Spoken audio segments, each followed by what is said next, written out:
Yes. Should we get in the dailies? Yes, the All right. dailies. Okay. Well, I have the daily graphic, and on the front page of the daily graphic, Trade Minister orders uniform cement prices across country. Ooh, I like that. And will prioritize well-being of the people, and that's by Mahama. $57.44 million Kia expansion project suspended. Flood imminent this year, GMET warns, and that's the big one right there. All right. So Okay. on the front page of the Ghanaian Times, we have lay down arms, engage in dialogue. Oti Regional Minister Designate appeals to feuding factions. And there's a picture of Daniel Machato. He is the Minister Designate for the Oti region. He's actually a DSP retired. Okay. Now, we also have here Telecel brand officially launched in Ghana. NDC government will investigate land looting in Gadangbe area. This is John Mahama speaking. And President opens Maiden Africa Energy Technology Confab in Accra. And that's what we have on the front page of the Ghanaian Times. Now, on the back page, it says MOYS dismisses claims over late arrival of equipment. And this is the Ministry of Youth and Sports saying that it's not true that equipment arrived late. But you know, for me, this whole, the way things have gone, I mean, it's good. We've done well in a sense, but you see, we are too quick to pat ourselves on the back for things that we've done when the job is not done. In truth, Yeah. there's a lot more room for improvement. improvement. Right. You know, we are just too quick to pat ourselves on the back, and we accept mediocrity. You know, I don't know if you saw some of those. It was the women's wrestling. No, weightlifting. Sorry, in the weightlifting, some of the podium. You know, that the people were standing on, the podiums that they were standing on. I was like, really? Could we not have done better than that? But anyway, I mean, hey. But it's not just the podium, even their wares, even the gloves, everything was just worn out. Well, yeah, but hey, they say we shouldn't blame the late arrival of equipment. All right, so on the front page of the Chronicle, we have here EC wants NDC. Sorry, you can't fly your drones on election day. And we have a picture of Madam Jane Mensah, the EC person. And Ghana does not need Mahama, NPP youth organizer says. GIS to deploy staff as consular officers in Ghana's missions abroad. And retired BNI officer escapes death by a hair's breadth. Wow. Yeah. So we have the scripture reading from Matthew 16:6. And Jesus said to them, watch out and beware of the leaven of the Pharisees and Sadducees. Hey, good morning, Chronicle. It's about the drone, I guess. Yeah. The Daily Guide has these headlines. Telecel officially launches in Ghana. We have election 2024. EC shoots down NDC drone operation. AG drops charges against Dr. Animana in ambulance case. And we have NLA boss elected ALA vice president. So that's what we have for the Daily Guide. Okay, so the new finder. Telecel Group unveils brand in Ghana. Samuel Uku elected African Lotteries Association vice president. School farms back. Government to support with partial grant, land development, seeds, and fertilizer. BDAC strengthens Ghana-India business relations. All right. Now, the Herald has these headlines. It says GNPC head board others milking corporation to death.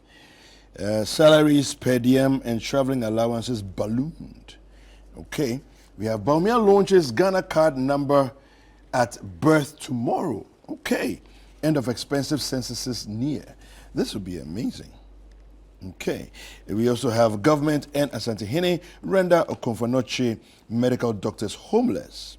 State bungalows sold to private developers. Whoa. Whoa. And Ghana prison officers lured with KFC rice and drink by escapees. Yeah, this one I definitely want to find out what the story is about, but we'll do that when we finish the headlines. Right. Stop lying about the cause of Doomso. ASEP boss charges at government in ECG as Jenapo finds his voice. All right. PFJ in full flight as Minister touts opportunities in Phase 2. Minority tackles government over ongoing Doomso. India-Africa Trade Council. BDAC Ghana signed MOU to boost business cooperation, and that's on the front page of the Republic Press. And we have lastly here, Nanado can't sign anti-gay bill due to our dependence on foreign aid. And that's Mahama asserting that we need deliberate approach in maintaining ambulances. Alex Akwesi Akwa says, and government ready to support SHSs willing to start farms. And that's by the Agric Minister. All right, so quickly, let me give you the big headline on the front page of the Ghanaian Publisher. It says, will Baumia also pick a woman? Interesting question there. That and other headlines on the front page of the Ghanaian Publisher. All right, so the big one on the new Publisher is EC shoots down NDC's elections observer drones.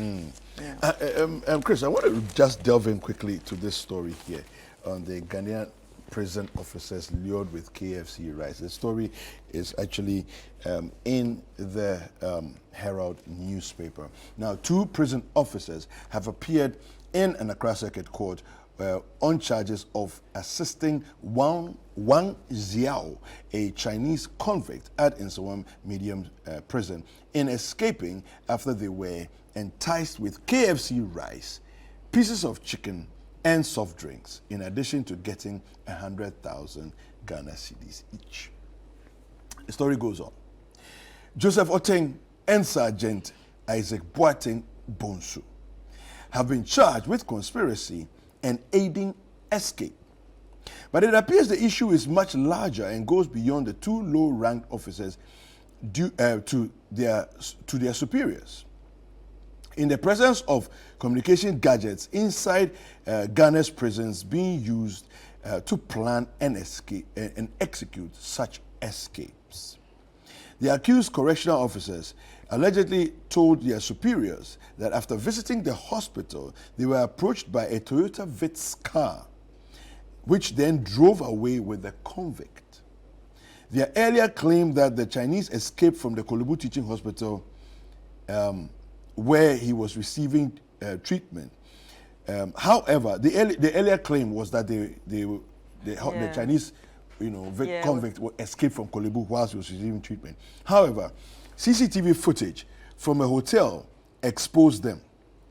The CCTV footage indicated that the accused persons escorted a Chinese convict to a hotel to meet his wife in a room. You know what they call that? Conjugal visits.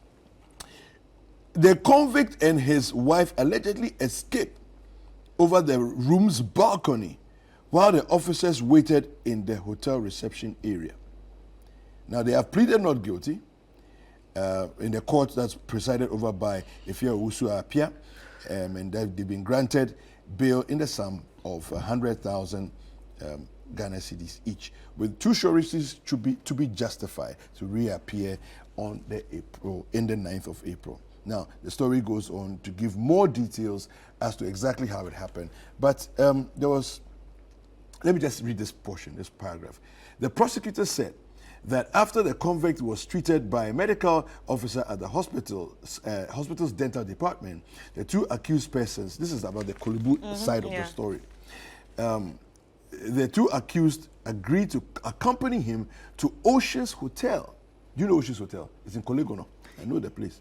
To meet his wife for a discussion in exchange for a reward of 1,000 cedis, which they agreed to split. 1,000 cedis. Yeah. Juicy in it. Wow. Yeah. Plus KFC. KFC. No, the KFC is important. That's the one that got me. That makes me feel like there's hunger in the land. Charlie, but was it fried rice or grilled chicken? Fried chicken or grilled chicken? I don't think it's grilled. It's always fried. Kentucky Fried Chicken. Okay. Okay.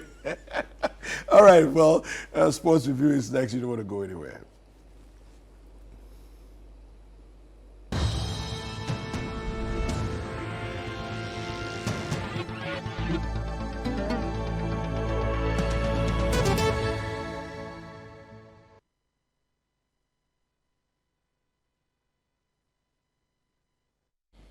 All right, now on the sporting front, we have some very interesting updates for you. Now, in the 2023 African Games, Ghana's Abeku Jackson won bronze in the men's final of the 100-meter butterfly in the swimming competition of the 13th African Games. Now, Jackson finished with a time of 53.80 seconds behind South Africa's Jaden Eaton and Egypt's Abdallah Nasser, who claimed the gold. Egypt is amazing, and they've been doing really. They're on top of the table. Yeah, they're on aren't top of the they? table They're right still now. on top of the table. The medal is Jackson's second of the competition. Now, in the mixed martial arts event, Team Ghana won 3 silver and 5 bronze medals at the end of day 1 of the competition. Now, the likes of William Norte, Felix Kotoka, Elizabeth Boache all finished with medals on the day. Now, in football, there were wins for the Black Satellites and the Black Princesses against the Gambia and Tanzania, respectively. Now, the competition continues today with beach volleyball, cricket, handball, judo, and swimming having their turn. All right, this is really good. I don't know what you make of the sporting round so far, the Africa Games. Well, obviously it's a very great initiative, but it has also opened up to us that there's a problem in the sporting sector, that we need to pay attention to The other lesser-known sports. sports. Do you what we understand? describe it You as the understand? lesser-known sports, Because yeah. the athletes are putting themselves out there, Yeah. working hard Yeah. to represent the country. Yeah. So there should be a little bit of investment in some of those industries. Yeah. You understand? Yeah. Yeah. Like hearing what the athletes have to go Go through through, yeah. just to get to this competition, I really think it's unfair. One of our lead bikers was talking about how his bike broke down. Yes. You know, the tube. You understand? So I really think it's tore unfair at the to beginning go of the through race. this or toil so much representing your Yeah. country, and Yeah. your country does nothing for you. Do you understand? So I think it's important that it's about time that we not think about football alone. Yeah. You understand? Yeah. Even though there's a problem in the football sector, Yeah. but other sports are there too. Well, we have some UEFA Champions League news. Round of 16, Arsenal made it to the last 8 of the UEFA Champions League after defeating FC Porto 4-2 on penalties last night. Now, Leo Trossard scored for Arsenal in the first half to level the tie on aggregate. But the Gunners could not win the match in regulation time and extra time. However, their goalkeeper, David Raya, was a hero in the shootout as he saved 2 of Porto's 4 kicks, while his Arsenal teammates, Martin Odegaard, Kai Havertz, Bukayo Saka, and Declan Rice all scored. Now, in the other match played last night, Barcelona beat Napoli 3-1 to make it to the quarterfinals on a 4-2 aggregate score. Now, Fermin Lopez and Joao Cancelo gave Barcelona a 2-0 lead, but Amir Rahmani pulled one back for Napoli. Now, Robert Lewandowski scored in the 83rd minute to seal the win for the Spanish side. Now, today, Atletico Madrid hosts Inter Milan, while Dortmund faces PSV. All right, so that's what we have for the sports review for the morning.